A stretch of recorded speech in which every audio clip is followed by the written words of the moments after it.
Damn, Jimmy, this some serious gourmet shit. Me and Vincent would have been satisfied with some freeze-dried Taster's Choice, right? And he springs this serious gourmet shit on. What flavor is this?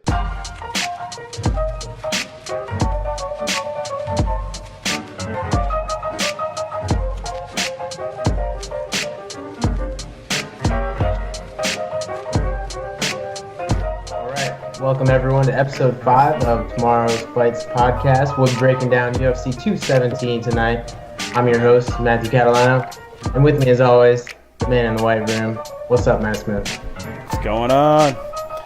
And joining us tonight for the first time, we have a special guest, our friendly neighborhood wrestler. What's up, Matt Branson? Hey, good to see y'all guys. Glad we got it on. All right, so before we start, we asked Matt to come on the program. He's got a lot of wrestling experience, and we're really interested to pick his brain for GSP and TJ Dillashaw. You want to give us a quick just background on, where you wrestled, what you do now, how long you've been doing it, how you got into MMA? Yes, started wrestling when I was first time probably in the 3rd grade. Then got really serious about it in the 8th grade. Wrestled all the way through my sophomore, junior year of college at the Citadel. I then coached for 5 years at Columbia High. After I got married, ended up getting into Brazilian Jiu-Jitsu, and that's where me and you met. Okay, and so just for the record, how long have you been doing this? Wrestling? Mm-hmm. 20 years. Yeah. 20 do you plus. Coach now? I still go up to Columbia High and help out a little bit. I haven't done anything this season. Last year I helped them with their state team, the guys that were getting ready going for state. Other than that, spend most of my time just trying to get better at my own craft in Brazilian Jiu-Jitsu. Awesome. All right, well, we're grateful to have you. Some quick housekeeping stuff before we start. If you didn't pick up on it, yes, all 3 of our names are Matt, so we're going to be going by last names tonight. I'll be your host, Catalano. My co-host is Mr. Smith, and our friendly neighborhood wrestler, Branson. If you're going to insist on calling me by my last name, it's Brand Scum. Branson. That's what it is. Brand Scum. Yes, there we go. Unless you want to be called something different. Matty No, B. that's fine. We'll go with Brand Scum. All right, some quick things before we dive into this. So we cover every major pay-per-view. The podcast always comes out on the Thursday before the fight. You can find us on YouTube. You can find us on SoundCloud, or everything will be listed there on our website, tomorrowsfights.com. I believe that's it. All right, with that out of the way, I think I speak for us all when I say this is an excellent card on Saturday. Amazing. I mean, I've been waiting for something to get real excited for really since just coming down from all the hype of the Mayweather and McGregor fiasco. We just hadn't had that mega pay-per-view, especially because McGregor just hasn't been in the MMA scene. And I feel like this is it. I mean, it's crazy to think that it's been 4 years since GSP competed. And the last time we saw him in a UFC event, don't forget that Dana White was up there on the podium basically just trashing GSP, just the most baseless, said things like he owes it to the fans for a rematch for Johnny Hendricks. He owes it to Johnny Hendricks. And there was that whole controversy of whether GSP was going to come out or not. There were rumors that Dana White didn't want him to come to the press conference. So he finally gets there, and he basically says, he didn't say the word retire, but he said, I'm going to step away from the sport. I just need to take a break. You could tell. To me, he just looked like a mentally burnt out fighter. And, GSP, the consummate professional, really basically was just like, I'm just overstressed in this sport, and I need a break. So I'll start with you first, Smith. Did you ever think that he was going to come back after he stepped away after UFC 167? I thought so. He was quite young, so I think it was definitely going to be now or never. He's 36 now. I think this is a great time for him to come back. Bisping's 38, so age is not going to be a factor in this fight at all. And I think this is a perfect time for him to come back. What about you, Branscombe? I always thought he was going to come back. I took him at his word. What he said in the ring was, even Joe said, is this your retirement? and he looked at him and said, "No, I'm stepping away for a little while. I have to step away for a little while." That's why I never understood the anger and animosity that Dana showed, in that press conference afterwards. Because I mean, why wouldn't you want a guy who's been on top for a while? Wouldn't you want to keep him on, keep him on the payroll, keep him on the teat, keep him on the UFC, good graces? And the guy said he's just stepping away for a little bit. And I mean, after a 9-fight championship run, there's no reason why you couldn't understand that he needed to take a little bit of time off for himself. Not to mention the fights were getting tougher and tougher as it went on, Mm-hmm. I can't remember the statistics offhand, but it was something like 800 headshots there, over the last 6 or 7 fights that he had absorbed. Yeah. I'll go the other way on this. I didn't think he was going to come back. And this is one of those sports where no one retires on top. Like, can you think of one fighter who just went on some crazy win streak and said, "I'm done," and just went out in glory? It's hard to retire when you're a champion because that's when you're making the most money. Really, just like any job, it's hard to retire as you get older because that's when you're making the most. Even as it's not necessarily this sport. It's combat sports in general. Yeah, sure. Lennox Lewis, Rocky Marciano, those are your two, outliers, your two exceptions that prove the rule. But everybody else comes back. Sugar Ray Leonard with Leilon fight, and the Puerto Rican fighter where he just got annihilated. They've all got to come back. It's in them. It's ingrained in them. So how about Mayweather? Is he coming back? Nah, I don't know. He might be that other guy that can step away. I think if the money's right, I mean, Mayweather's all about money. I think if the money's right and he can tell himself, as long as he can tell himself that the risk is far down, I think he'll step back in. He's at 40 now. You want to hear a funny story? What? I actually watched the GSP Hendricks fight in a movie theater. What? That's how obsessed I was with GSP, dude. He was like my favorite fighter of all time. He's been fighting since the beginning. The reason that I got really turned on to him is when he actually was fighting Matt Hughes. And when he lost to him, I was like, oh, this is a good fight. And then he ends up beating him. I don't know. Matt Hughes was on top back then, and for him to come around and take out Matt Hughes, it was big to me. So I think that's a good starting off point before we jump into the prelims. Just what I always think is interesting, because now GSP's been gone for 4 years. So you have all these new fans in the sport that came because of Ronda Rousey and Conor McGregor. There are a ton of new UFC fans who have never seen George St. Pierre fight live. So it's a huge question of what kind of draw he's going to be when he comes back. But I always like to ask people when I meet new mixed martial arts fans, not new, just they're new to me, and maybe they've been following the sport for 5 or 10 years. I always ask them, when you first got into the sport, where was GSP in his career, and how do you remember him? Because someone that's only been following the sport for 5 years will say, well, I saw him arguably lose to Johnny Hendricks, and then I never saw him again. And then if you ask someone who's been following the sport for 10 years, they'll say that I saw him beat the shit out of Thiago Alves at UFC 200, and it was incredible. So I guess I'll start. He's only got 2 losses, and it's to legends, to Hughes and Matt Serra. Hey, let me say this. He has only lost to Matt's. We all got chance. We all got chance. But I got into mixed martial arts as a fan around 2009, and at that point, I just remember there were 3 dominant champions. It was BJ Penn, George St. Pierre, and Anderson Silva. Mm-hmm. And I saw GSP and BJ Penn, and I didn't know anything. I was just like, yeah, there's 2 bald guys that are kicking ass. And I asked, had they ever fought before? And it had already been past the first and second BJ Penn fight, which a lot of people forget about that first BJ Penn fight. Very close. But the second one, he just dominated him. So when I got into MMA, GSP had just beaten Thiago Alves at UFC 100. And he went on that crazy run to get there. He beat, Josh Koscheck, John Fitch, Thiago Alves, and this was after he had taken the belt from Matt Hughes. So I joined MMA just a little bit after GSP had that run where he beat Matt Hughes he lost to Matt Hughes by armbar. Then he beats Matt Hughes by armbar, beats Matt Hughes again in the trilogy. I got into the sport right after that. So, what about you, Branson? Where were you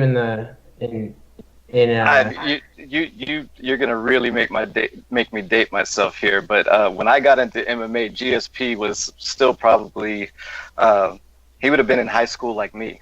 So I can remember my first ever live UFC show was in Augusta, Georgia. It was Tito Ortiz was on the undercard as it was like he was a prelim he was an alternate to get into the tournament.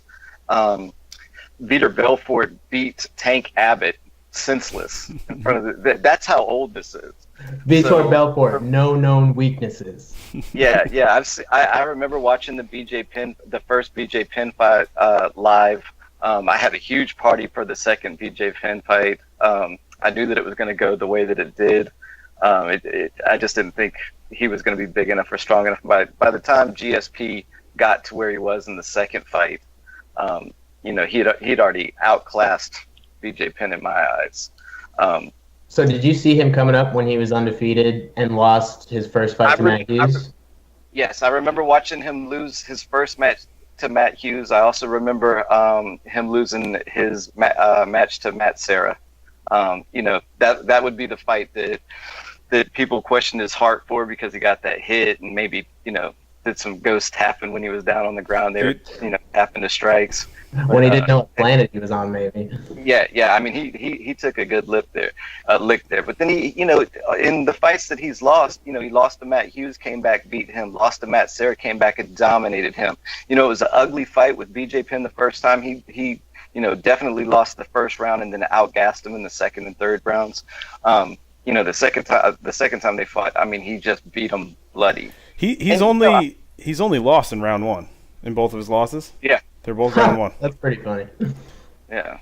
And he even said the reason he lost to Matt Hughes is because he looked up to Matt Hughes, so he was actually starstruck. That's why he said he lost. That was only his seventh fight, right? That was too soon for him. But back in those days in the UFC, I mean, they didn't have a lot of guys. They didn't have rankings. Yep. They didn't have number one contenders. They were just like, this guy looks good and he's jacked and people like him. Give him the title shot. Yeah, and y'all might not remember the run that Matt Hughes was on at that time. Yeah. When he lost the first time. I mean, he was dominating everybody, and he looked unstoppable, picking them up, carrying them around the ring, catching bulldog chokes. I mean, he was brutal back in the day. Yeah. All right, what about you, Smith? When you got into MMA, I know you got in the WEC, Uriah days. Where was GSP? Well, it definitely. I saw him lose to Matt Hughes, and like I said, I started off. Probably Matt Hughes was my favorite fighter back then. Like he just looked like a regular dude, like a country boy. Like I don't know, he was just awesome to me. So it was around that time. It was probably 2003. I think that's when Matt Hughes was during his reign. So probably around there. It's a long time ago, dude. That's crazy. I mean, now it's 4 years later. It's 2017. GSP is 36 years old. We'll get to the actual breakdown when we get here, but for now, let's start running down the card. In the interest of time, we're not going to go through all the prelims, but I don't even think I'm going to comment on any. I don't even know these new fighters that well. Yeah, there's some great fighters on the prelims, but what I think will be the most fun here. Let's do something a little different. Let's start with this. What's your most intriguing prelim fight? What are you most excited for? We'll start with you, Branson. A couple of weeks ago, I was listening to the UFC main podcast, the one with Sarah and them, and I heard this kid Brown on there talking. I don't believe I've ever seen him fight, but I know that him and Gall know each other, and they've got some words for each other. Mickey Gall's on the come up. Both fights he's had in the UFC. Besides, he's had 3 now, but his first 2 fights, main card fights, it was against known opponents. That's the one I want to see. I want to see if Mickey Gall is going to continue to keep rising. St. Preux and Anderson is also a good fight. Don't know a whole lot about Harris and Goodbeer. I remember Harris. Godbeer, my friend. The man with the best nickname in mixed martial arts, Mark the Hand of Godbeer. Okay, sorry. Have you seen him fight? Yeah, he's like a middling heavyweight, 235. he's gonna get trucked by Walt Harris. You think so? Huh?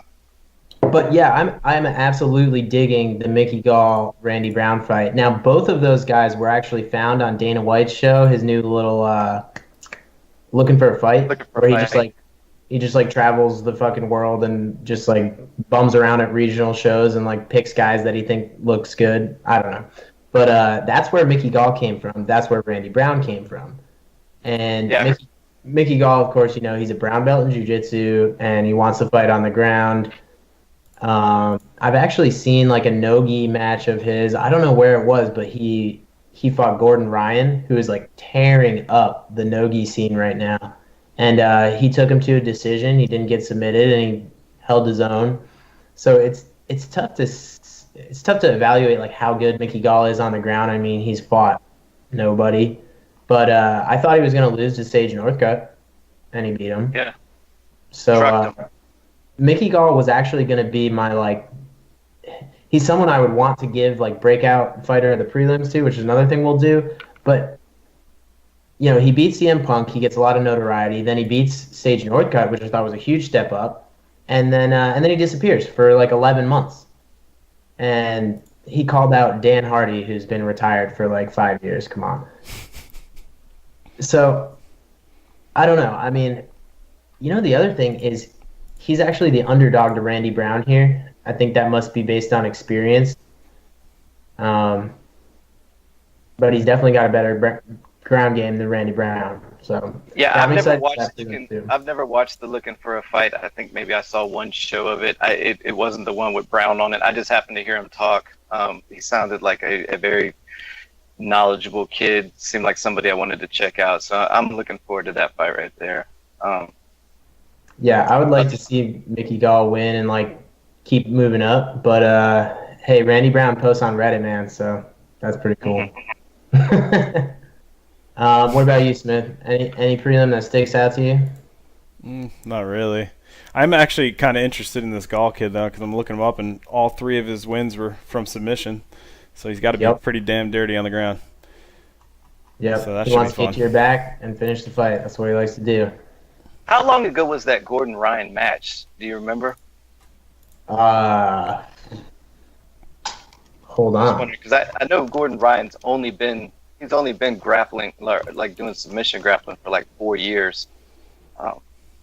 Well, then it must be recent. And I mean, wait, you're saying Gordon Ryan has only been not training for 4 years, right? Yeah, it's. Because I remember he had just started up. I'll let you look it up. Okay, the video was posted. Come on.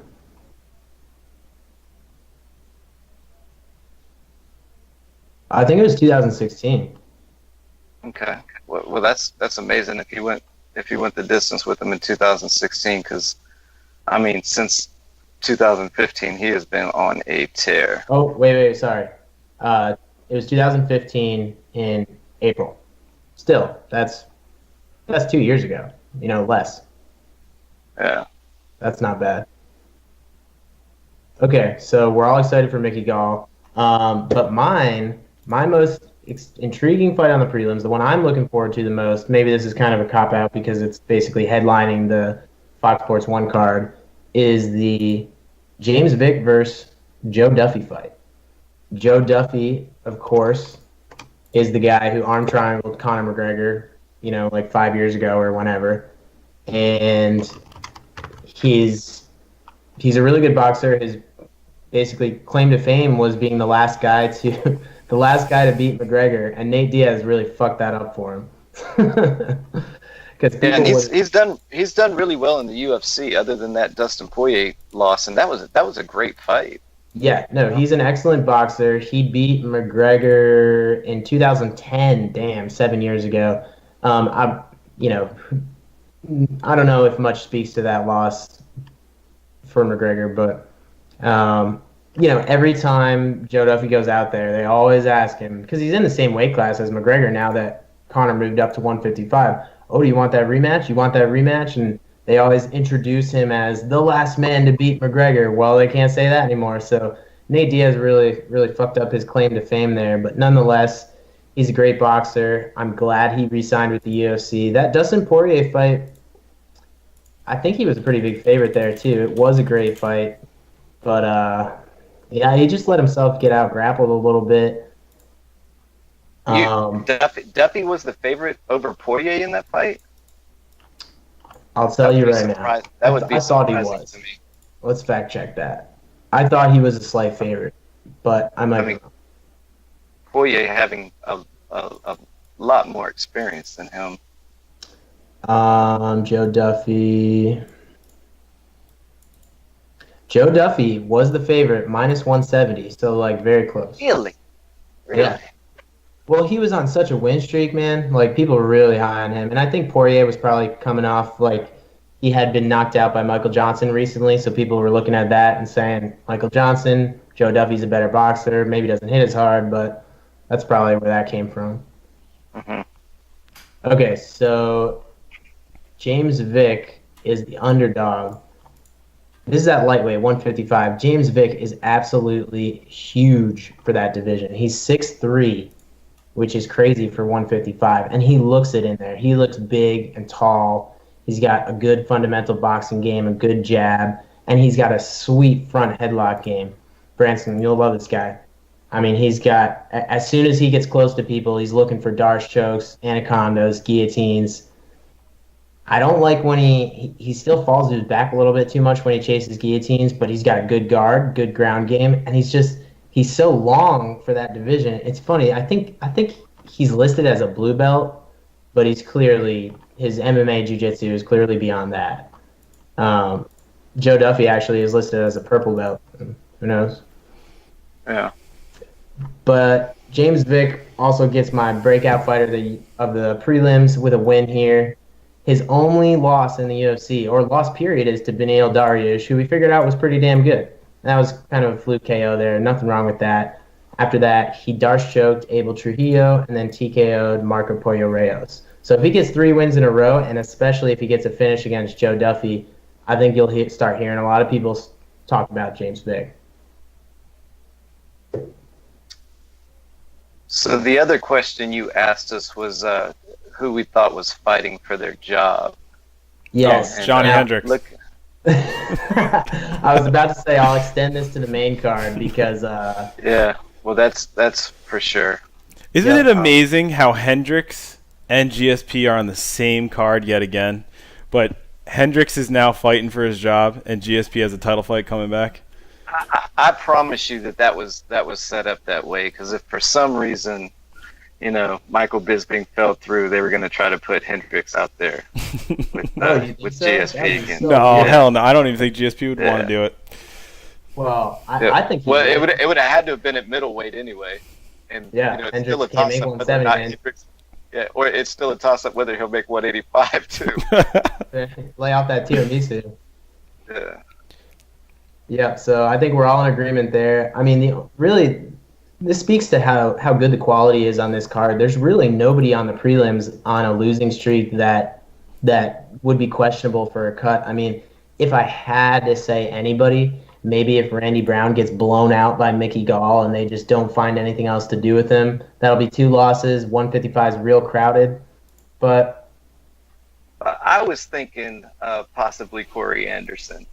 I mean, since winning the Ultimate Fighter, he's still only 1, 2, 3. He's 4-3. If he loses this fight, that makes him 4-4. I mean, he's a tough guy. Maybe the only thing keeping him around is the fact that he was an Ultimate Fighter winner, but it's been kind of lackluster for him.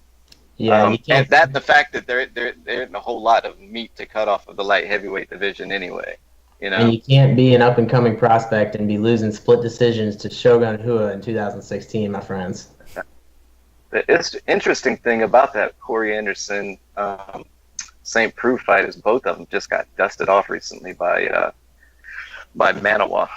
That's true. Both of them come back after. Both of them were laid out flat. You see, St. Peru, his last 2 wins are by Von Fluchoke. Holy shit. And the last one was nasty. I mean, he set it up and then just grinded it in there. I mean, that was that actually had me wanting to start training in it in the gym. Of course, I wish I was built like him, but...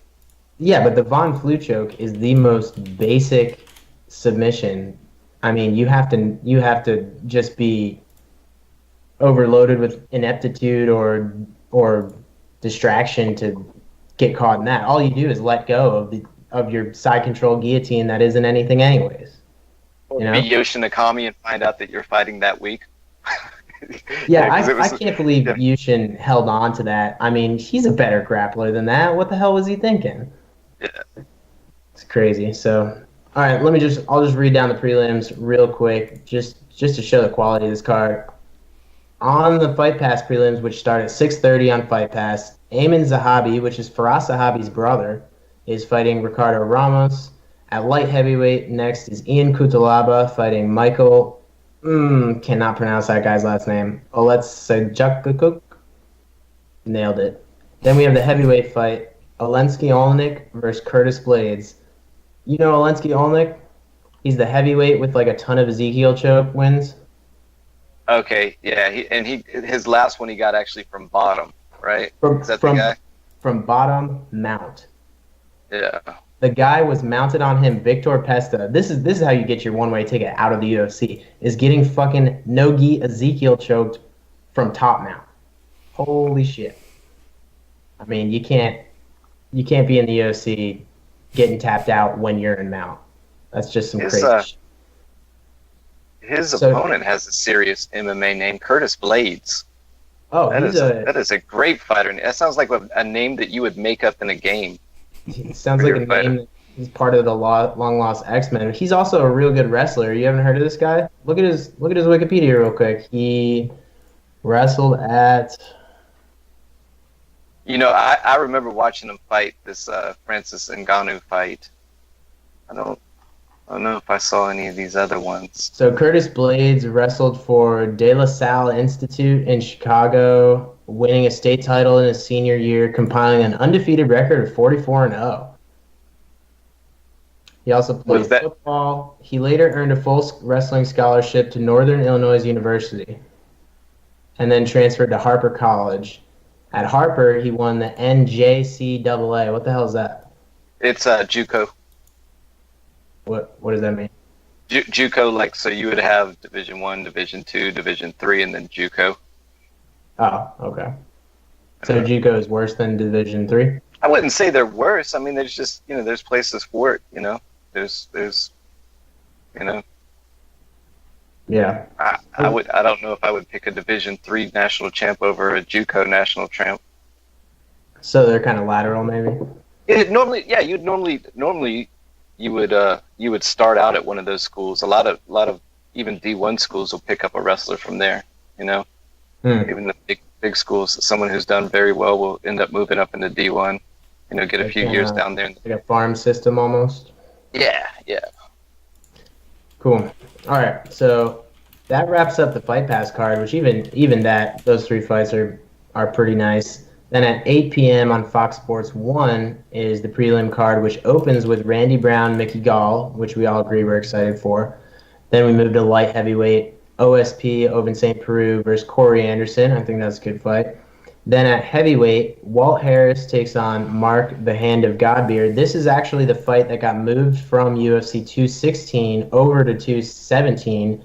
Remember, at the last minute, Fabricio Verdum's opponent, Derek Lewis, he fell sick or something, had a viral infection, I don't remember. And literally hours before the fight, Walt Harris said, fuck it, I'll fight him. So on hours' notice, Walt Harris, who was going to fight on the prelims, got bumped up to the pay-per-view card of UFC 216 and got armbarred by Verdum in 59 seconds? Yeah, it's pretty quick. But, and so Mark Godbeer was left without a fight, and he was like, damn, this sucks. And the UFC was kind of just like, okay, well, Mark Godbeer didn't fight at all. Walt Harris didn't take any damage because he just got armbarred in 30 seconds. Do you guys just want to fight on the next pay-per-view? And they were both like, yeah, we'll do it. So that's why that fight is on here. And then moving on to lightweights, the fight I'm most excited for on the prelims, James Vick taking on Joseph Duffy. And that wraps up the prelims. Any other thoughts on the prelims before we move on to the main card, what we're all here for? Okay. So the main card, this is a great pay-per-view card. I mean, not even the fact that there's 3 title fights on it, which have they ever done that before? I think so. I know they've done the last Madison Square Garden, wasn't that 3 title fights? I thought it was 2. I'll have to look it up. Okay, I know they did it pre-UFC or pre-Zuffa era, UFC 33. They had 3 title fights, and it was a fucking disaster. 200 had 3 title fights, didn't it? Or it would have been 3, but I don't know if the Silva fight was still considered a championship fight. No, it wasn't. So that would be 2. What about UFC 100? It had Brock Lesnar, Frank Mir. It had GSP, Thiago Alves. That was it, I think, right? 2. Yeah. So I think this might be the first time they did 3 title fights in the Zuffa era. Maybe we're wrong. We're totally guessing on that. But anyways, this pay-per-view card was actually set at 4 fights for a while. When me and Smith were looking at buying tickets for it, it still had 4 fights on it, and it had the 5th as a TBD. And that was when Johnny Hendricks and Borrachinha were on the preliminary card. So I was thinking they were actually going to stuff another big name in there. But lo and behold, maybe they couldn't put something together, so they bumped up Johnny Hendricks versus Borrachinha, which I still think is a great pay-per-view opener. Then you've got Wonderboy Thompson, Jorge Masvidal, Joanna defending her belt against Rose, Cody defending his belt against TJ Dillashaw, and of course Michael Bisping defending the 185-pound championship against George St. Pierre. So for some reason, if you go to Wikipedia right now, somebody edited the main card of UFC 217 to say Conor McGregor is fighting Michael Bisping. Nice. Okay. Anyways, jokes aside, we're going to run through the main card. Let's start with Johnny Hendricks versus Paulo Borrachinha. Smith, take it away. Johnny Hendricks? Yeah. I think he's out, man. He's out of shape. He just hasn't been looking good. I think this might be one of his last fights, or could be the last fight he's going to fight in the UFC. So let me ask you this. Does he make the weight? Yeah, he'll make the weight. And you think with the loss he's getting cut here? Yeah, I think so. Or he just might even just retire. Seems like everybody does that nowadays, so he might just retire. I'm not going to say anything about make your own accusations or come to your own conclusions about the Johnny Hendricks in pre and post USADA era. There's something different about Johnny Hendricks. And I'm sure he's not as motivated as he was when he was on his title run, but homeboy just ain't looking the same. Mm-mm. Dude, out of the last 5 fights, he's lost 4. Says something. Yeah. And his win was a very lackluster, against an equally troubled Hector Lombard, who hasn't seen success in God knows how long. Yeah, that's who I was trying to remember who it was he fought. I just remember being very underwhelmed by it. This gentleman that he's fighting, Borrachinha, I don't know. I know he looks good getting off the bus. I remember watching his last fight. Yep. I mean, if we go by just the pictures on the UFC 217 page for these two, if I'm just looking at these two guys right here, I'm picking the guy on the right. He looks absolutely yoked. You know what? I would say He's I could on agree with that Johnny statement. Hendricks used to be on. I could agree with that statement except for heavyweights. Sometimes you just can't judge a heavyweight, though. Yeah, that is true. All right, so I'm also taking Borrachinha in this fight, but the only thing that worries me here is this going to be a little too soon Is this going to be another wrestler that's grinding out a prospect like Ilir Latifi did to Tyson Pedro? Remember Tyson Pedro at light heavyweight? He was undefeated coming up. He also looked like a brick shit house, and he drew Ilir Latifi. He was even the favorite. And man, I just had this feeling that should be his next fight. And sure enough, Latifi just took him down and did just enough to win 3 rounds. So you think Hendricks is just going to out-wrestle him and just hold him down? No, I don't think that. But it's the last time we've seen Hendricks use wrestling in an MMA fight, though. I mean, it's true, but when he's fighting somebody like this, I mean, he's still got it. I don't know. How do you evaluate Hendricks' MMA wrestling? Fair to middling. I mean, at Really? best. I thought he was pretty decent early in his career. I don't know what he's doing now, obviously, but Well, early in his career, he used his wrestling. He was taking people down, grinding on top, doing what you would think a wrestler, especially OSU wrestler, would do. But then, once he got in love with that big left hand, after that, you didn't see him, maybe pushing. I think in that Lombard fight, we saw him pushing him up against the fence a little bit, grinding on him, using those big shoulders of his. And I was a huge fan of Hendricks before. I just like everybody else. I mean, that fall off was steep. Mm-hmm. Yeah. That was a steep fall. But I mean, we didn't really see any of his wrestling in either of the GSP fights. The 2 conduit fights, stayed standing. Anything in his last 5 fight skid have been mostly on the feet the whole time. I don't see him taking this young buck down. Yeah. So the only thing I'll give to Borrachinha, I went back and watched tape on maybe his last 3 fights. If you're aggressive with him, it's better. It's better for Borrachinha. He came in the UFC and he fought. It doesn't matter. He fought some guy and just, the guy came forward and he just exploded on him. He looked like Hector Lombard used to look in Bellator. And then, but that guy also, he just sat his back on the fence and didn't do anything. I mean, you couldn't really get anything from that fight. I think it was like 3 minutes long.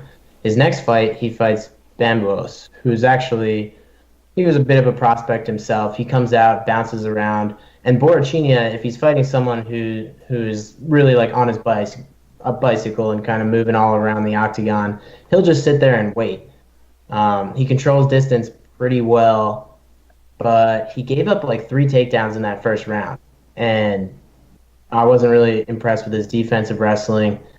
I think if Johnny Hendricks wants to do that, I think he can put him down. But that's the only thing I would look for. Like, I would say if Johnny Hendricks gets more than 2 takedowns, he can win. If he gets less than 2, it probably meant he got finished.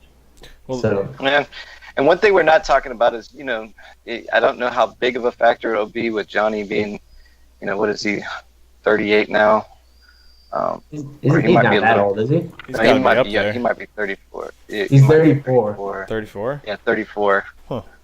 But I mean, still, he's getting up there in age. But he moved to Jackson Winklejohn for this fight. He's no longer fighting out of that camp that he was doing in Dallas, and that's going to be a big thing. But I mean, this is a tough call for him. This is a tough pull for him on this fight. It would have been nice if he would have got maybe a freebie after going to Jackson Wink, but this definitely isn't it. I don't see him pulling it off. The only other thing that bothers me, and I always Borrachinha has never been out of the second round. He's never been past 9 minutes in a fight. So if Hendricks manages to be the most durable guy he's ever fought, and Hendricks is pretty durable. I mean, he got finished in his last. Tim Boach finished him. So did Thompson. So did Thompson. That's right. That's how Thompson really elevated to the title shot. But so you can finish him, but if we don't see a finish in those first 2 rounds, I would start getting worried that we might lose a prospect here. So I am taking Borrachinha. I like him to finish Johnny Hendricks, maybe after stuffing a couple takedowns and just blast him against the fence.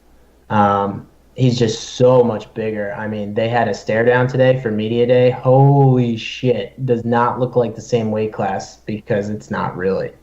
Borrachinha said that he's 205 right now on a Wednesday night, and he has to make 185 by Friday morning. So riddle me that. But hey, people have done it. yeah, I mean, hopefully everyone makes weight and we don't lose anyone on this card. Okay, so all three of us are taking Borrachinha, and the odds for that fight have Borrachinha as the favorite.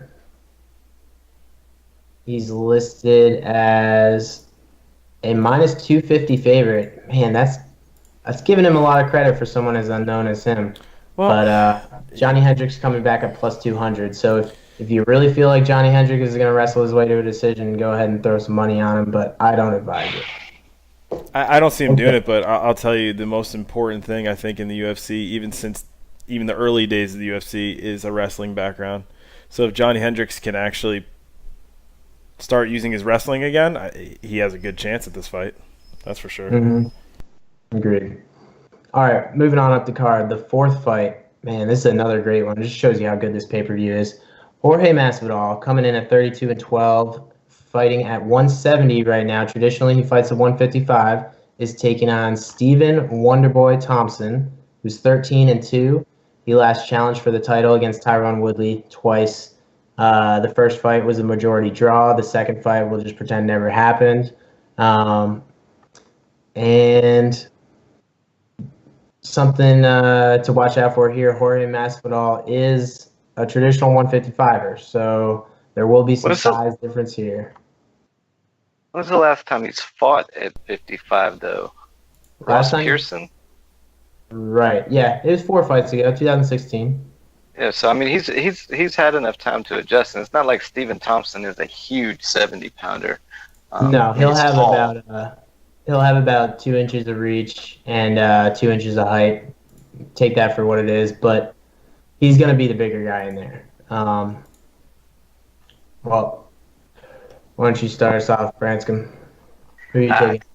This is one of those classic puncher versus technical striker fights here. I know Steven's been talking a lot about he really wants this to be kind of a bloody combat sport type situation. He said he's going forward. I think that might be a lot of talk. That's bullshit. In my eyes, I don't see Masvidal having anything much more than a puncher's chance in this fight. I think most of the tangibles seem to be over on the Thompson side. I think he's a better striker.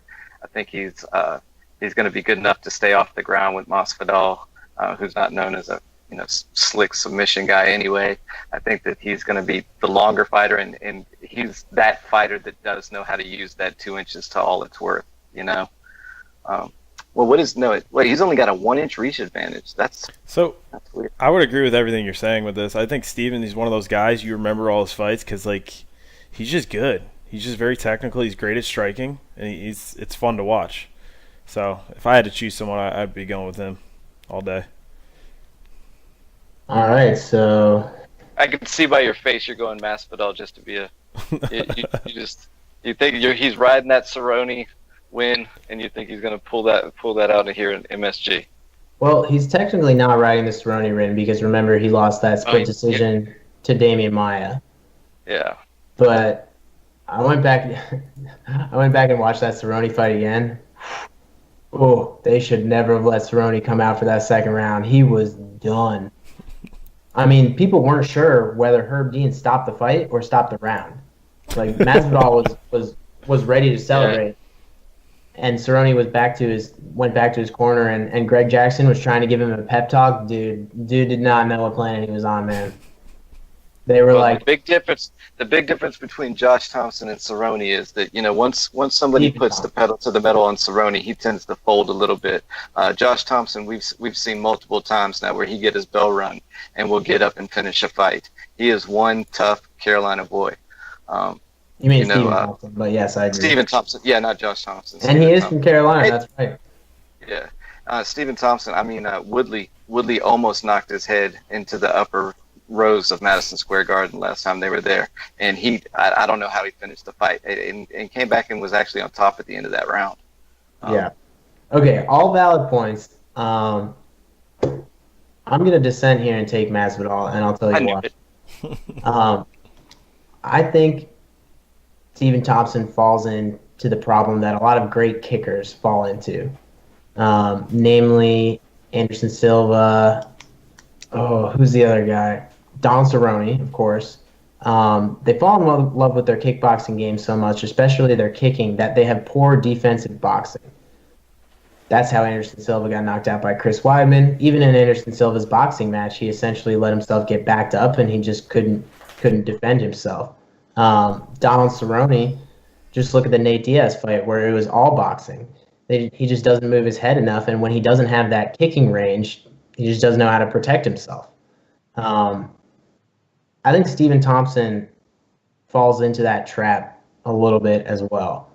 And we saw it with Tyron Woodley, who is definitely still an underrated striker at this point. But Jorge Masvidal, he might be one of the best boxers in the 170-pound division, just pure boxing. I don't think he's going to take it to the ground. He's not that kind of guy, even though he would have an advantage against Stephen Thompson. That's why I'm going to disagree with you. He is a great boxer, but he has no takedown game, and he doesn't really have much of a ground game. What you saw in the Woodley fight was not Woodley being a better boxer. What you saw was just Stephen Thompson not able to use his feet because he knew he was going to get blast doubled. I don't think this is the same situation. I would agree with he that. can use his legs and he can find his range because he's not worried about getting takedown. I agree he's not worried, but if Jorge Masvidal can get inside, he is a better boxer than Stephen Thompson. Not a better kicker, and I don't know how much he's going to kick, but if he can get inside and at least score enough meaningful offense to take 2 rounds, I can see him getting a decision. The only thing that goes against Masvidal, and he should be the underdog in this fight, Stephen Thompson should be the favorite. The one thing that Cerrone had success with in that Masvidal fight was kicking that lead leg of Jorge Masvidal. He is such a traditional boxer that he just leaves it out there, and he is not interested in checking those leg kicks. So Stephen Thompson can light him up all day from out there. But, just to change it up a little bit, I'll take Jorge Masvidal here. I like him to get inside, win at least 2 rounds against Stephen Thompson, and surprise everybody a little bit.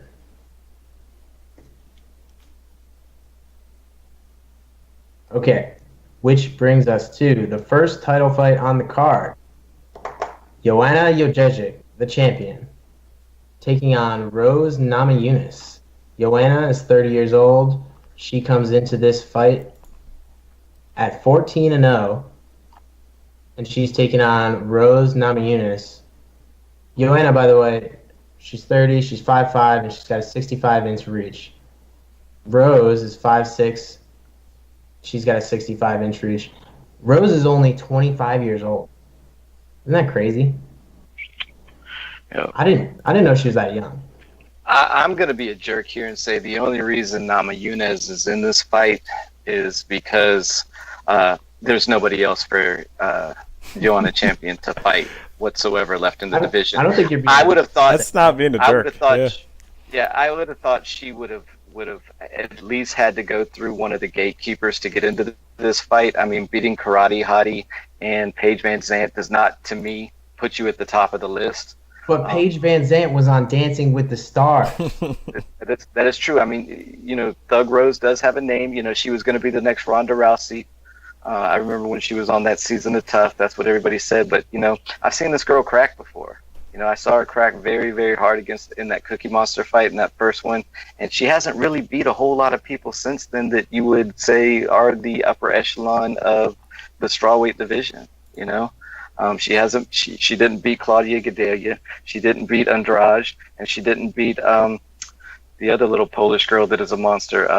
Karolina Kowalkiewicz. Yeah, that one. Yeah, and any of those 3 girls, I think, are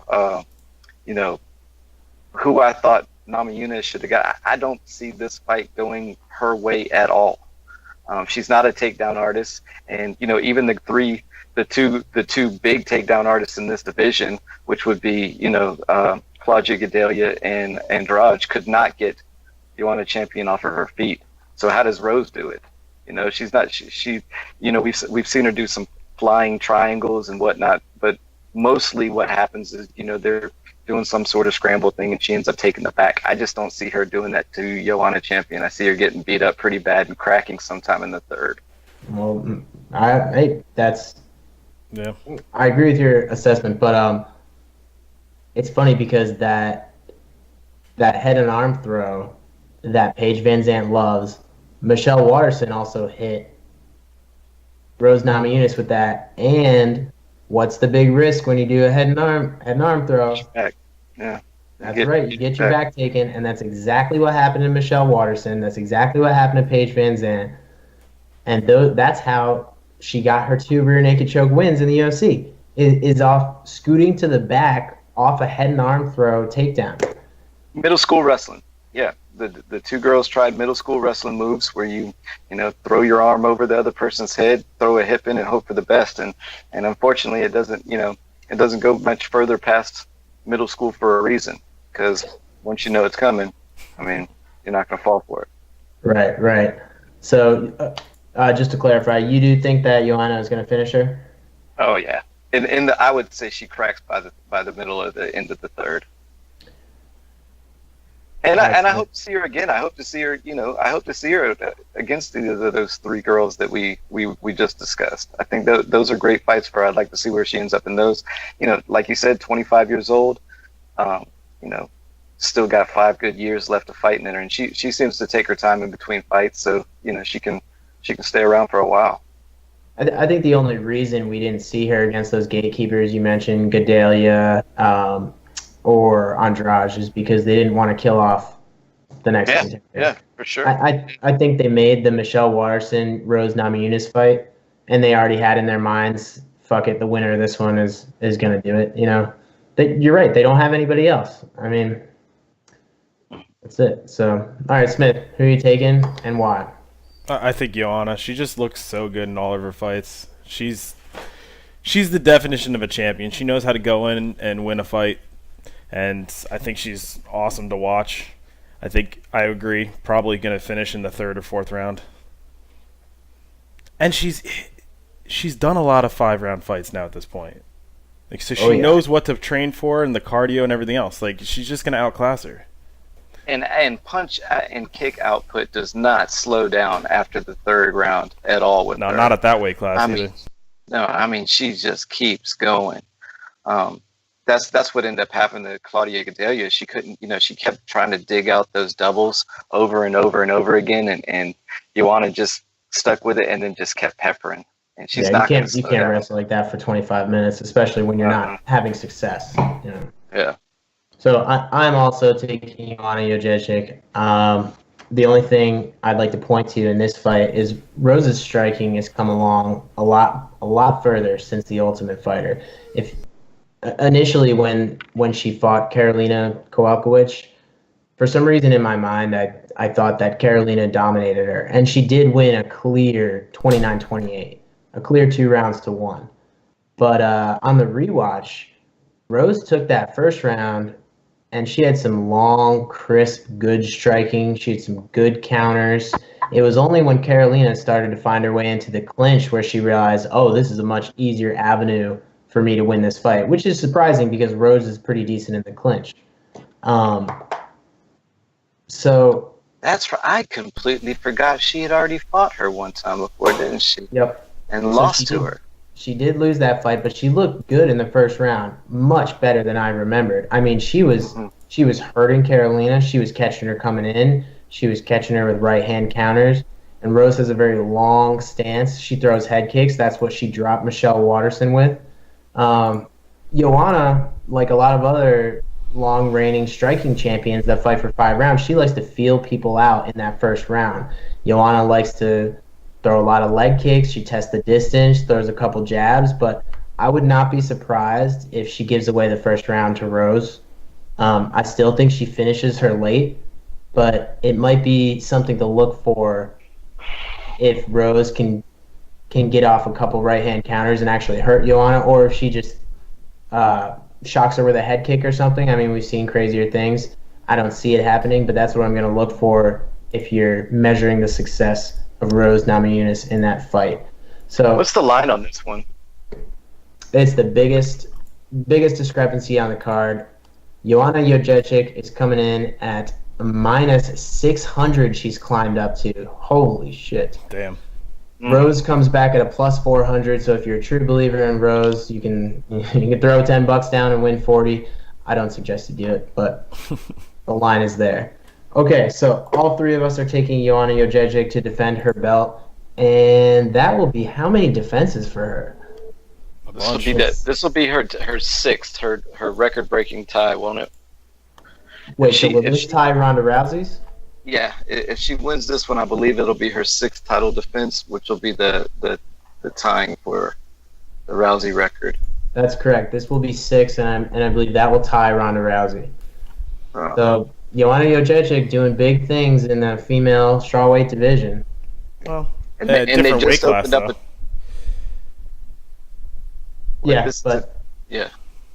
Female MMA, you could say what's the longest defending women's MMA champion right now? It's Ronda Rousey. This Saturday, it could be Ronda Rousey tied with Joanna. So. Yeah, and then remember, after this season of Tough, they will have a 125-pound division, and you can bet she's going to be licking her chops to run up there and get a second belt. Or I think she's going to run up there and meet Valentina, and that'll be interesting. But that's for another story.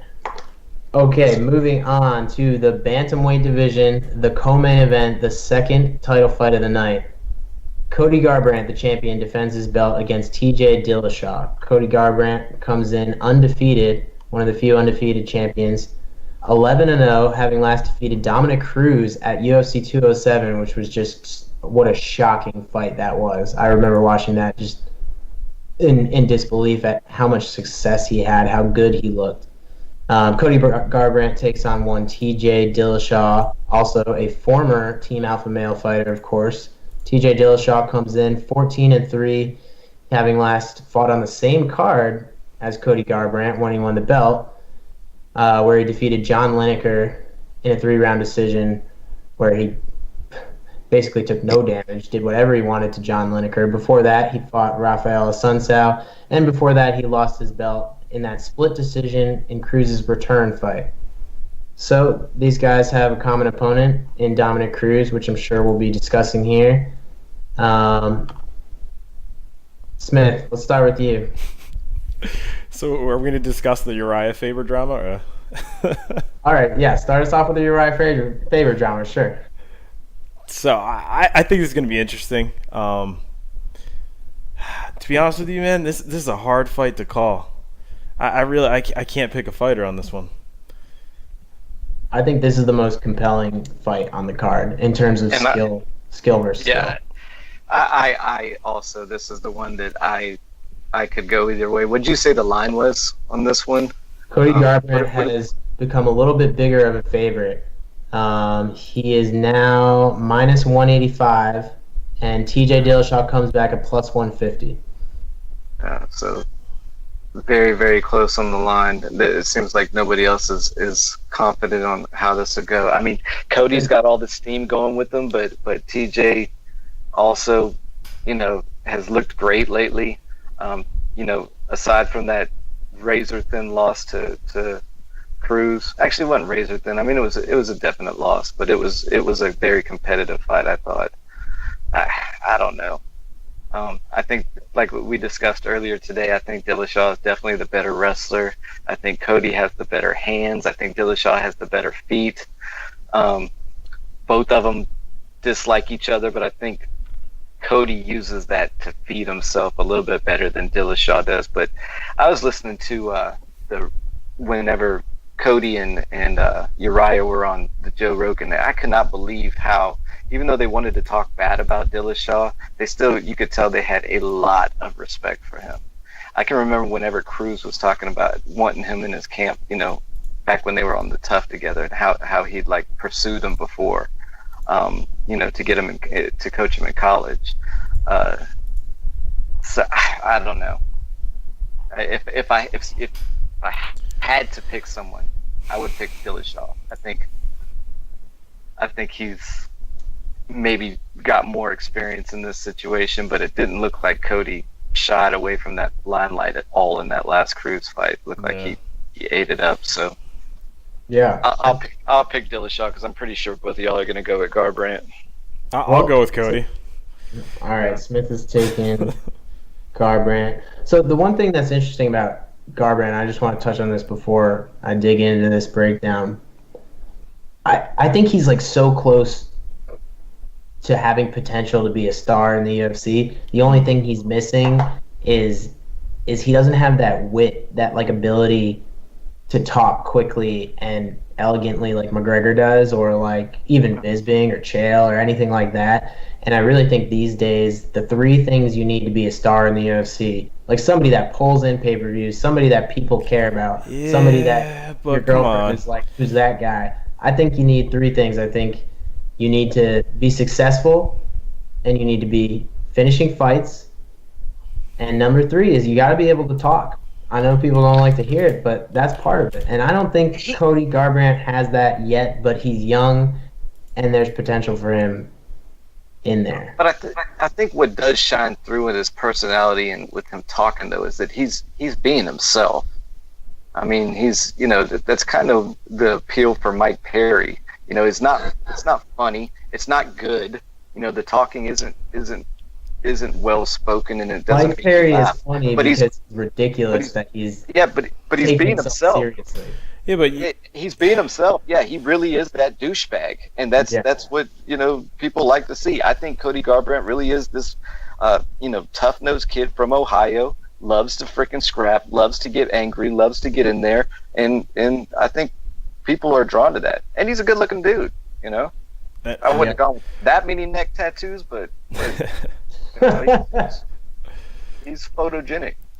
I'll tell you what, though, the Diaz brothers can't talk for shit, and look at he just got paid, so they have the same authentic.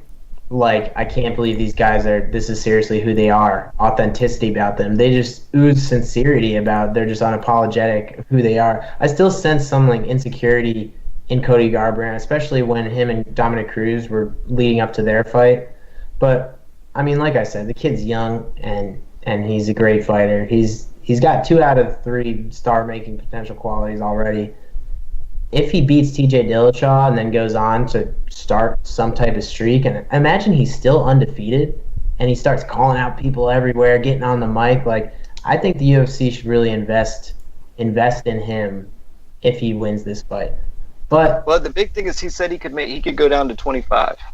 Oh, that's right. He said he could go down and fight Mighty Mouse. He said he could make the weight, and that would be huge. Says he walks around at 146, so he can absolutely make flyweight. Yeah, and Dillashaw, both of these guys have said that they can make the weight. Dillashaw was actually going to fight Mighty Mouse, and remember Mighty Mouse pulled out. He wanted to go ahead with that Ray Borg fight. That's another big Dana White drama, but so I think it's a win-win either way, whichever guy wins. I think there's good fights for both of them in different weight classes as well. Yeah. Okay, so the one thing I'll say about this fight is before I did any research and started digging into it, just a general feeling, I was picking TJ Dillashaw. I just think TJ Dillashaw has looked so good mixing up his wrestling and striking. It's crazy watching him on The Ultimate Fighter when he was just a wrestler. And like Team Alpha Male did the best for him. Well, actually, Dwayne Ludwig had the best influence on him to turn him into that tricky striker. I mean, he put on one of the most shocking upsets and dominant wins ever in that Hayden Brow fight. And then the rematch, he finished him. I haven't seen TJ really look in trouble since his loss to a Sun Tzu way back when. Even the Dominic Cruz fight, I think he won that fight. I do. It was a split decision, but I just think he got sucked into Cruz's game a little bit. I don't think he fought the best he could have fought there. Here's the thing for this fight. Cruz is obviously a common opponent for Cody Garbrandt and TJ Dillashaw. Going back and watching both those fights, I underrated Cody's boxing coming into the Cruz fight, and I was blown away when he just easily dismantled Cruz and easily won 4 out of 5 rounds. He took some damage, but Cody comes up as a boxer. His father was an Olympic alternate boxer, I believe. He's got something like 33 amateur boxing fights. He did wrestle a little bit to buoy his mixed martial arts career. You saw him defend a lot of takedowns against Cruz. But it's so funny about Cody Garbrandt. He's a really good boxer, but he doesn't throw the jab. Like, he doesn't jab. Not that much at all. I think I counted maybe like 5 jabs that he threw in the Cruz fight. That comes from switching stances as much as he does, though. I mean, well, not only that, though. There's different things that make you a good MMA boxer. And for Cody Garbrandt, he's great at using his head, great at moving his head, sorry. He's great at managing the distance. His footwork is perfect. He's always right where he needs to be. And then he throws tight, short shots in the pocket to counter. That's all he wants to do. He wants you to come to him and then get in the phone booth, and he stays just a little bit tighter than you, a little bit crisper than you. His chin is a little bit more tucked than yours is, and he hits harder. He hits harder than most of the 135ers, so he's okay with taking that chance in there. And, I mean, he blew the doors off Cruz in some of those exchanges. The thing you got to wonder, though, I mean, that Dominic Cruz fight, we got to wonder how many more to fight the way Dom and, actually TJ Dillashaw and Cody Garbrandt to an extent, to fight the way they do, being down at bantamweight, you got to have that speed and timing. And we got to wonder at 32, are we seeing the end of that with Dominic Cruz?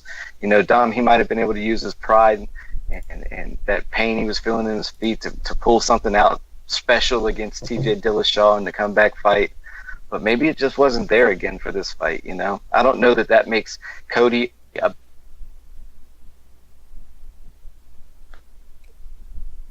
Dominic beat Dillashaw in the fight before. I think we're seeing the steady decline of, it might be slow, but the decline of Dominic Cruz. I mean, that's a lot of injuries and a lot of time. Yeah, that's a fair point.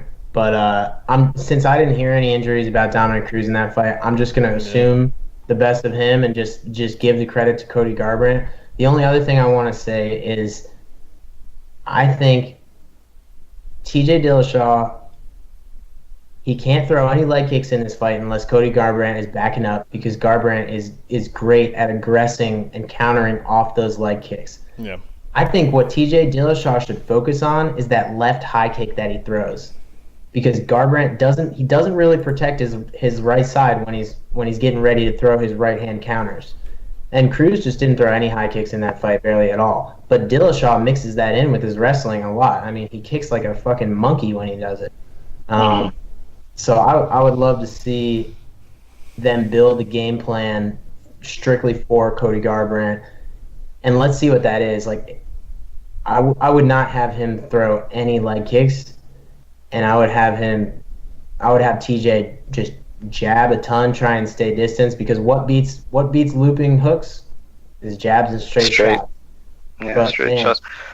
Dominic Cruz tried that too, but Cody Garbrandt just perfect timing, perfect distance. He was just out of the way for everything, and I guess that's years and years of fundamental boxing. So like I said, coming into this, just before reevaluating it, I thought TJ Dillashaw was going to do it. I thought he could mix up his wrestling, be more effective than Dominic Cruz. And I think he will be more effective than Dominic Cruz. He's better at coming forward than Cruz is. Cruz chased around Garbrandt a lot in that fight. It's kind of strange. But after rewatching just how effective Cody Garbrandt is in the pocket, in the counter, and then watching his defensive wrestling against Cruz, I mean, I hate to pull the Joe Rogan cliche here, but if you had to build a fighter to beat TJ Dillashaw, it just might be Cody Garbrandt. So I'm taking Garbrandt by a close decision, maybe some 48-47 business, maybe another split decision, and we can all argue about it on Sunday. Well, if you leave it to the judges... me and Smith are taking Garbrandt, and Branscombe, you are taking Dillashaw. I was going to say, though, is if you leave it to the judges, there's nothing to argue about. Should have finished the fight. All right, Dana White. Any final thoughts on Garbrandt Dillashaw before we move on? I just It's so close. reiterating. It really is going to be a close fight. I'm picking Dillashaw, but it's basically a flip up. I think, if I do see it going one way, it would maybe be Dillashaw, like you said, 1 or 2 rounds up at the most. I think this is going to be a really badass fight.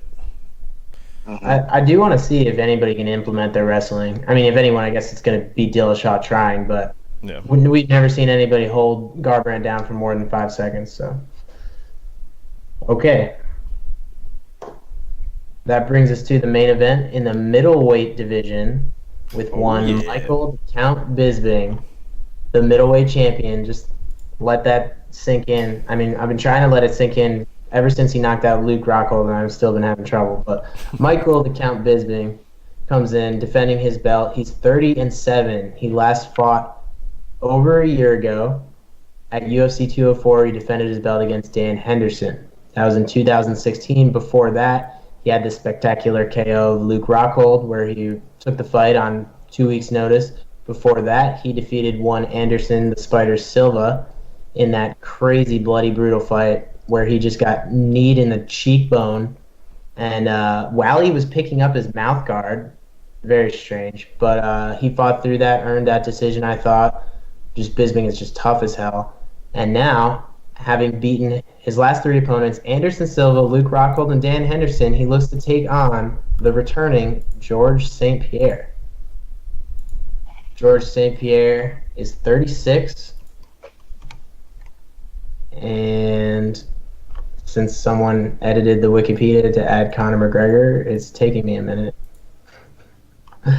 George St. Pierre comes into the fight 25-2, having last fought November 16th, 2013, 4 years ago, at UFC 167, where he earned that debatable split decision against Johnny Hendricks.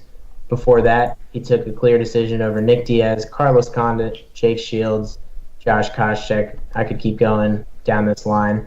The last time he finished someone was BJ Penn via corner stoppage in 2009. And the last time he lost was against Matt Serra, upset of the decade. That was in 2007. So 10 years since GSP has lost, but also 4 since he has competed. He's moving up in weight, fighting at 185 for the first time. Who wants to chew into this first? I'll start it off. I don't think that the ring rust is going to be as big a deal for someone like GSP. I believe, me and you talked about this a little while ago, but the people that Bisping has had trouble with were people that were able to punch and wrestle. People who were able to mix those two things up. He did do well against some wrestlers that were just straight wrestling with him, Chael Sonnen, able to keep him off. But we're talking about, GSP, who started out as a karate black belt and, went into Brazilian Jiu-Jitsu and wrestling after that, and then mixed those two together wonderfully throughout his career. I believe he's going to be able to decide where this fight's going to be. I believe if he doesn't feel like it's doing well on the feet, he'll be able to take it to the ground. If he feels like he's handling them easy enough on his feet, he can keep it there, because it's not like Michael's going to take him down. The big thing here that I don't hear people talking about is, you keep hearing over and over, it's been 4 years since GSP has been out, but it's been a year for Bisping as well. He's been out for a long time. He's also coming off of a knee surgery. And then if you go back and look through these last couple of fights, man, like you said, Anderson Silva laid him out with a knee.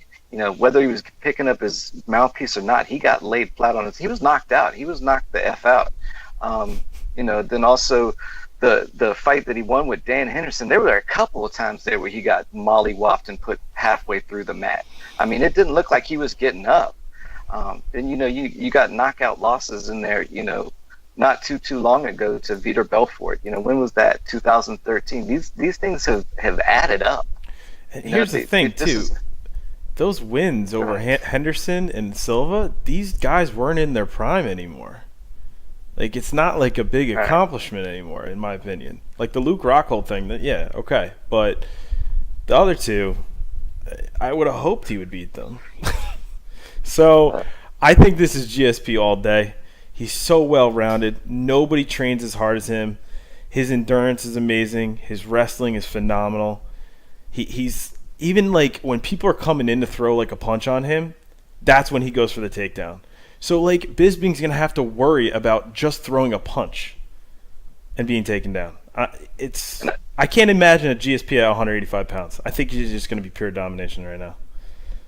That's my opinion. But then what the thing, that I hear Bisping saying over and over is that he's a pressure fighter, that GSP is not going to be able to handle his pressure boxing. I mean, we've seen this before, though. Who do we know that is probably the best pressure boxer in the game? Nick Diaz. Who started? Nick Diaz. What happened? It did not go well for Nick Diaz. He stayed on his back the whole time and got just ground into the ground. People used to say at the end of GSP's career, his fights were not that exciting because he was just wrestling people to death. And you know what I mean? But in the end, he knows how to win fights, and he was a champion, and he knows how to control a fight. And sure, maybe it's not exciting, but he knows how to win. And that's why I think even with 4 years off, he's going to come back and dominate Bisping. I don't even think it's going to be, like, fair. Do you think he's going to finish him? Oh, yeah. I think he's actually going to finish him. Really? I think he's ready, dude. It's like when people get on top for so long, like it's not a challenge for them anymore. And then he goes out on top. So maybe he's had enough time where he's like, you know what? I want to go back. This is a great time. Everybody's like hooting and hollering about McGregor. Maybe this is a good time for him to come back. And I think he could dominate the division. I really do. If he's anything like he used to be, it's going to be amazing. So some high praise for George St. Pierre from one Mr. Smith. Dude, he's my favorite fighter of all time. Just like Fedor's your favorite fighter, GSP is my favorite fighter of all time. Branscombe, do you see a finish for George St. Pierre here? I'm not. I would say I'm thinking that it probably goes to a decision. Bisping is very, very, very durable. We've seen that. I don't know how many times that he is stuck it out, in fights where anybody else would have given up. But I just don't think he has the tool set to deal with them. Dan Henderson, Anderson Silva, these guys, those wins, I just don't put GSP in their age bracket just yet. You know what I'm saying? Mm-hmm. So Bisping's actually older than GSP right now. Right. And like I said, he's got a lot of miles on him. I mean, a lot of miles. And GSP's only lost to the best. He's only got two losses, and it's to like some of the best fighters for their time. Yes, I would say Matt Hughes nowadays. I don't know what that would look like in the octagon, to be honest with you, because people are so well-rounded now. But that's why GSP is so amazing, because he was well-rounded. So, all right. So you're both taking GSP. One thing I'll say about George St. Pierre, kind of like the Floyd Mayweather thing, he doesn't really go into a fight unless he already knows he's going to win. You know what I mean? And he didn't. This is what makes him even greater in my eyes. Like, he went on that crazy run in the pre-McGregor era, before guys knew how much they were worth and weren't accepting fights against number one contenders. Like, can you imagine? I mean, everybody that becomes the champion now, they just look up and down and see who the champions are there, and they call them out. They say, I just want the money fights, before they've even defended the belt against the number one contender, because everybody sees what McGregor has done. Everybody knows that they're worth more now than the UFC was really telling them all this time. But back when George St. Pierre was on top, I mean, when he went through that run where he defended his belt against like John Fitch, Thiago Alves, BJ Penn, Josh Koscheck, Dan Hardy, Condit, Nick Diaz. Carlos Condit, Nick Diaz. Like, he literally fought every single number one contender. Like, you could take GSP here and then look at the 1 through 10 contenders, and he had fought, or the 1 through 10 ranked fighters in his division, and he had fought at least 6 or 7 of them. Like, there wasn't really anybody left.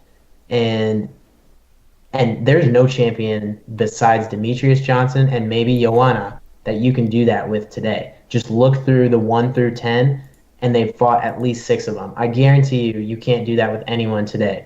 And part of that is because we have some new champions, but the other part is because people just don't want to fight number 1 contenders anymore. And GSP did it when he had to, and he beat them all. So that's just something that speaks to George's legacy that I think a lot of the newer fans just aren't going to understand, like, what's so special about him. You know, it was like, what makes George St. Pierre so good? That's part of it. The other part is he was the first really consummate professional in the UFC. You know, shows up in his suit, like, says respectful things. You know, says he's a mixed martial art. He's a martial artist. What do a lot of people like to pick on with GSP? Oh, you're not a fighter. You're an athlete. Well, first of all, what the fuck does that even mean? But they say that because he's not billed as the fighter moniker. He's the opposite of a Cody Garbrandt, you know. So I guess the first thing I would say about this fight is to talk about the unknowns, because there's so many unknowns in this fight. So what are the known unknowns? First one is, what does Bisping look like after a year? And is his knee injury serious or not serious? Does it affect his ability to defend takedowns? Does he still have the Bisping cardio that he has? I mean, he fought 5 rounds against Dan Henderson, but like you both said, Dan Henderson is not exactly in his prime anymore, let's say. The other unknowns are on George St. Pierre's side. Now remember, George St. Pierre tore his ACL before the Carlos Condit fight, which I believe was in, when was that? Perhaps 2011? 2012. Okay, so he tore his ACL in 2012. He also fought Johnny Hendricks in 2012 and then retired, right? 2013 he fought Johnny 2013, Hendricks. so a year after that. Now in 2014, an article came out that revealed he tore his other ACL in training, and he did another rehabilitation for that. So this is George St. Pierre that's fought through 2 ACL injuries. No, they're not recent, but I mean, you got to wonder what he's doing in training to tear his other ACL in 2014. He's a fucking beast. So then we move on, 2015, 2016, we start hearing murmurs of GSP possibly coming back. This goes on for a while. We have Dana White saying, no, he doesn't want to come back. We have GSP saying, yes, he does. I mean, this goes on for literally years. And finally in 2017, they worked something out, and we're here.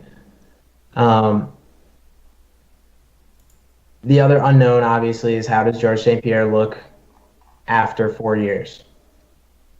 The problem I'm having feeling confident in a GSP win here is that what made his takedown game and his wrestling game so successful were just him running through people with those blast doubles, just exploding with it. I mean, if you look back at the Fitch-Alves fights, I mean, he just ran through Thiago Alves. Like, you know, his knees don't even hit the ground when he hits these doubles. And it doesn't even matter what side he finishes on. This is something you talk about, Branson, running through with your double, right? Right, but that's a power move. And yes. It's not a speed move. It's not something, and I don't know if you've been watching any of these countdown shows or anything, but GSP is still wearing Under Armour, nothing but tights, and guess what? That ass is still back there. He's not missing out on leg day. I promise you. And I listened to Chael Sonnen talk the other day. He's trained with GSP twice, and he fought Bisping twice. And he said, even though George is the smaller guy on paper, he's the stronger guy, and I believe that. I think the difference between those two fighters at 170 and 185, I think it's the size difference is going to be negligible, and I think he will be able to drive through those doubles easily. Why do you guys think GSP is at 185 right now? What did you say? Why do you think he's at 185 right now, GSP? I'm just curious what you think. Because he sees Bisping as a weak champion, and this is his opportunity to get 2 belts in 2 different weight classes. So you don't think it's about cutting to 170 would be hard for him at his age? No? No. Okay. So here's the other thing. Okay, maybe he does still have his power double, but I will say the last time I saw him really looked good with that was maybe in the Condit fight, where I felt like he really had this explosive athleticism. And I felt like we didn't see that in the Nick Diaz fight, even though he got takedowns whenever he wanted. And we definitely didn't see that in the Johnny Hendricks fight. Well, you don't expect him to do a blast double on a 2-time national collegiate wrestling champ, do you? I mean, well, he went for takedowns and he wasn't successful. I mean, like you said, you would evaluate Hendricks wrestling as mediocre for MMA. Offensive MMA wrestling, I would say fair to, and I said fair to middling, middle of the pack there. Defensive wrestling, MMA, I mean, he's definitely going to be up there. I've never seen anybody put him on his butt. So if you want to talk about the Hendricks fight, the reason, like, I was at the movie theater and there was hundreds of people like there. It was ridiculous, right? And people were cheering for Hendricks and GSP. And when they announced the decision, half the crowd was cheering, half the crowd was booing because they thought it was messed up. Hendricks should have won. But if you actually look on paper, GSP in that fight had more significant strikes, he had more takedowns, and more submission attempts. That is why he won. And he didn't take the 5th round off. I mean, that loss is squarely on Johnny's shoulder. Hey, Johnny 70% power, remember? Yeah, and then stupid. Dana White was like all pissed at him. He's like, well, I just didn't know if about 5 rounds and the energy. I could have done more. And he's like, well, you left it to the judges, so you're stupid. So, yeah. I don't know. So I guess the only point I'm trying to make is I believe that we have been seeing a slightly diminished version of George St. Pierre in his last 2 fights. And I don't have any reason to believe that 4 years later, at age 36, he's going to look better than that. And I think even the Michael Bisping in the Dan Henderson fight is good enough to beat the George St. Pierre in the Johnny Hendricks fight. And that's why I'm picking Michael Bisping. No. You're so wrong, bro. I can't wait. I can't wait. So let me just ask you this. George St. Pierre, great jab. Great jab. He has some good fundamental boxing. Dude, his striking is sick. If George St. Pierre doesn't get any takedowns, who wins this fight?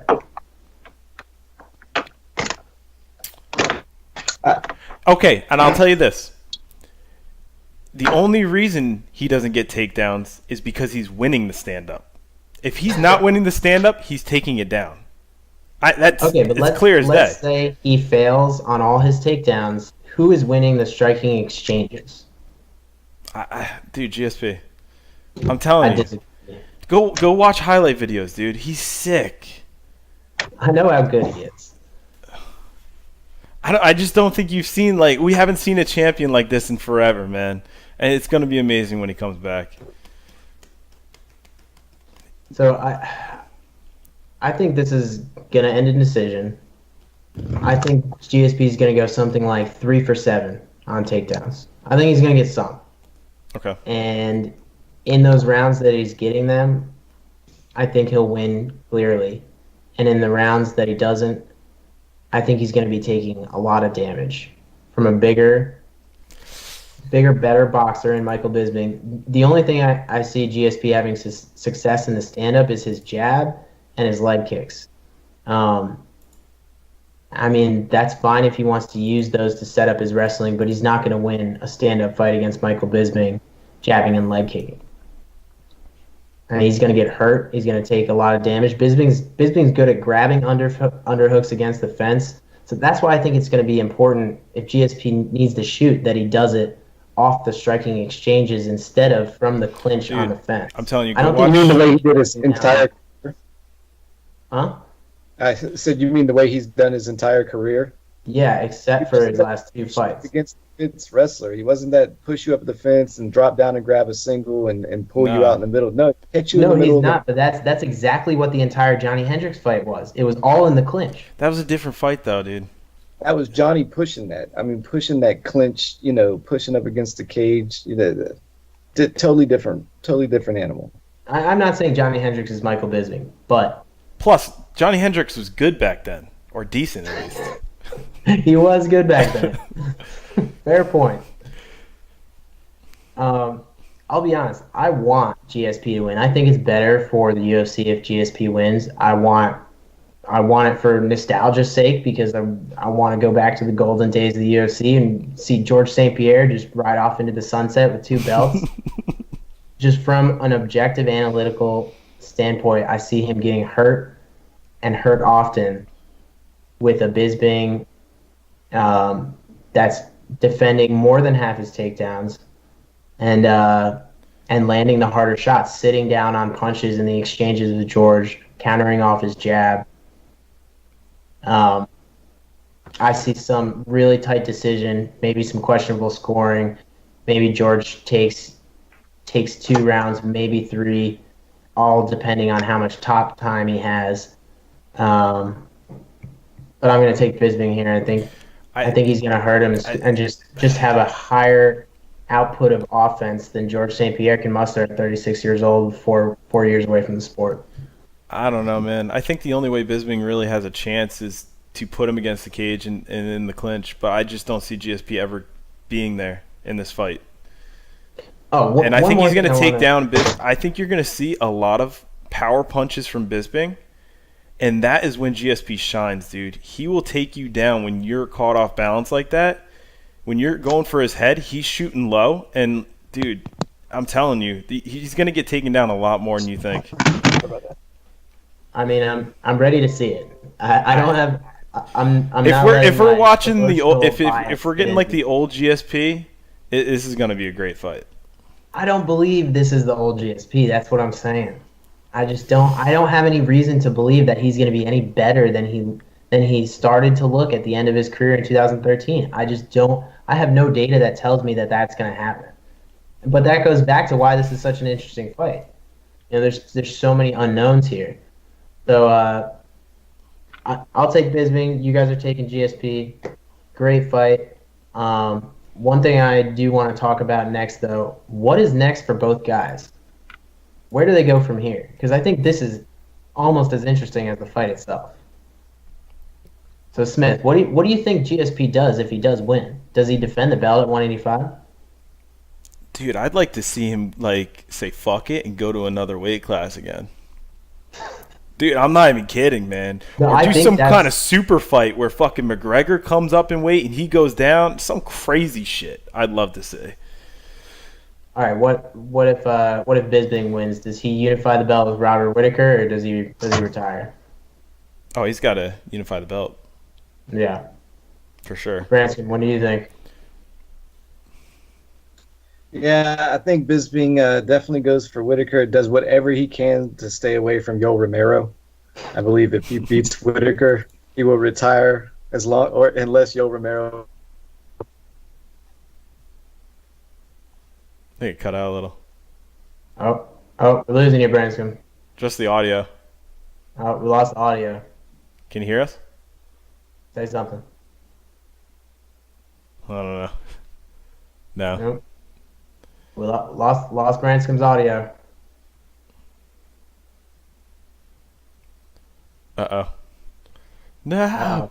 We made it through the whole show, though. Oh. Hold on, I'll add him back. All right, well, while you're adding him back, I think that if Bisping wins, I do think that he unifies the belt with Robert Whittaker. If Bisping loses, I think he retires. If GSP wins, I do not think that he unifies the belt. No. GSP wins. There's no point, dude. I think he drops it and chases a catchweight fight with Conor McGregor. As ridiculous as that sounds, I really think that that's his end goal. And you know why I think that is? He comes back, this is what I was talking about before. He's seeing what's going on. He's seeing the money, and he knows how good he is. I think he comes back, he gets an easy title off Bisping, right? And then he can call out somebody like McGregor and talk about some serious money. This is actually going to be great for him. I think that's his whole plan when he's coming back, is to win the second belt, to be one of those 4 guys to do it, and then to make some crazy super fight. So I'm trying to call him right now, but it's not. I don't know. He's not answering. All right. Well, we made it through the show. That's good. We did. We made it through the show, and this was a long one. I feel like. We only lost Branscombe at the very end, so. Yo, but can you imagine though?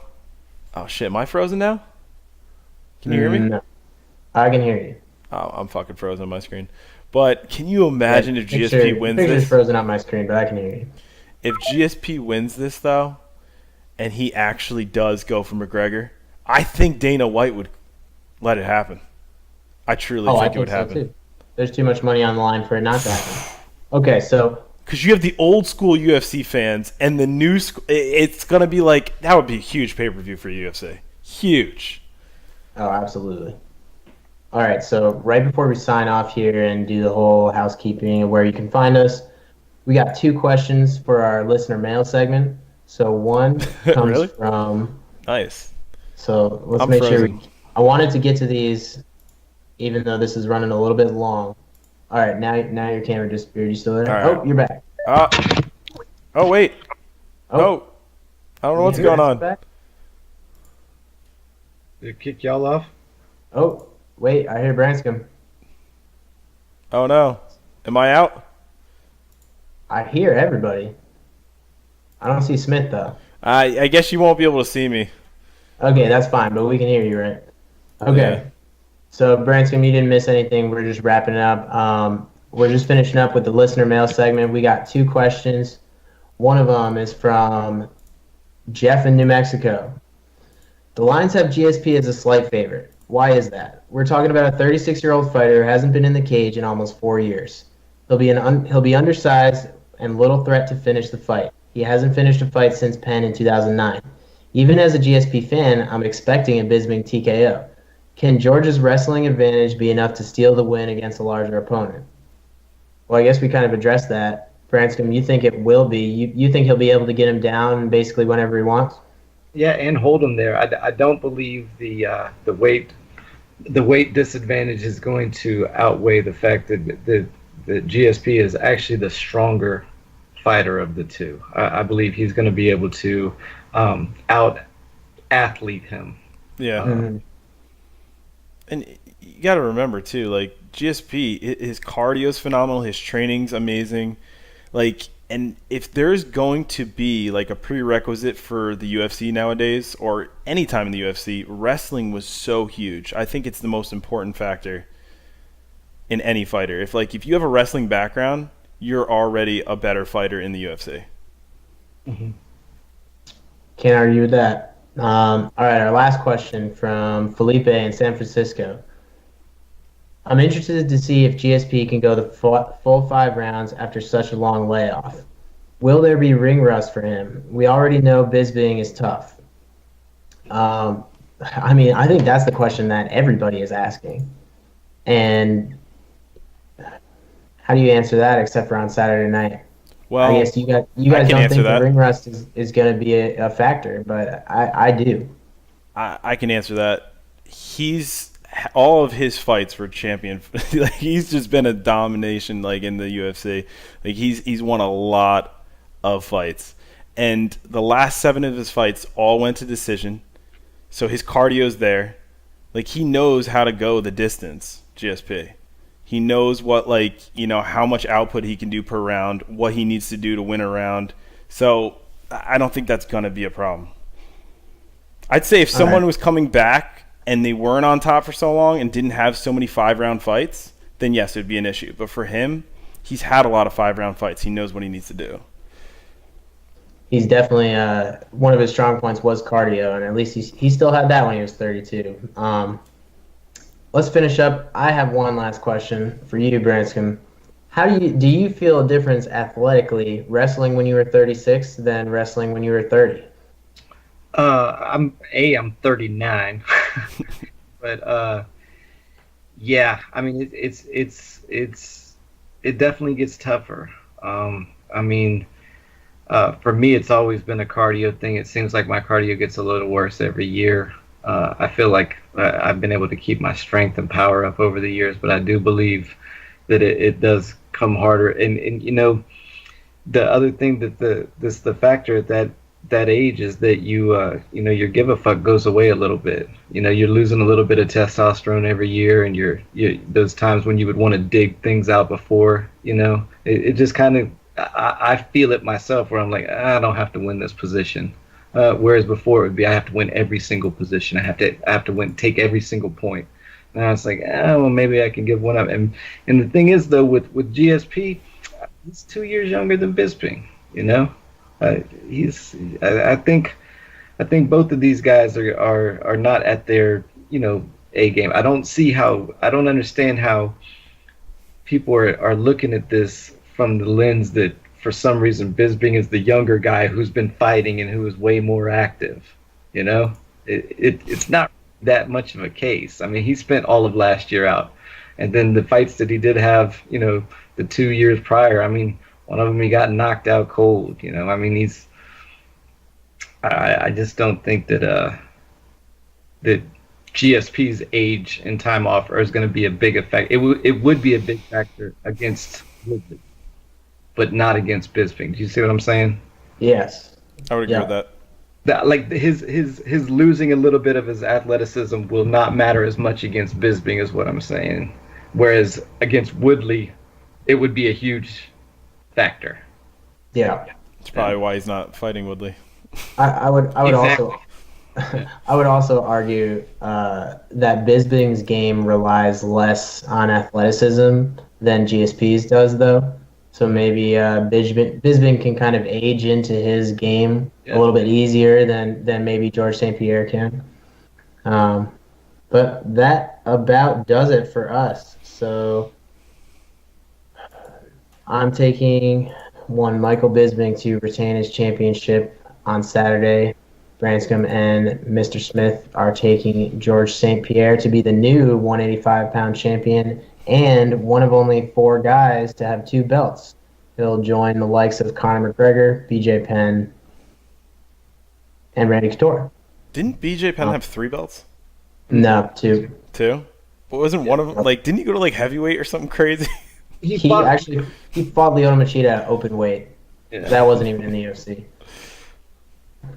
Okay, let's wrap this up before we go off on another tangent. You can find us on YouTube. Subscribe to the channel. You get all the updates. We'll have the audio only on SoundCloud if you want that. It'll also be available for direct download, tomorrowsfights.com. That's where you can find everything. This has been All 3 Mats. You guys got anything else before we go? That's it. Just thanks for having me, guys. All right. Thanks. It's been Thanks fun. for coming on the show, Branson. Good to see you, Smith. Anything else you guys need, get us at tomorrowsfights.com. Adios. Peace.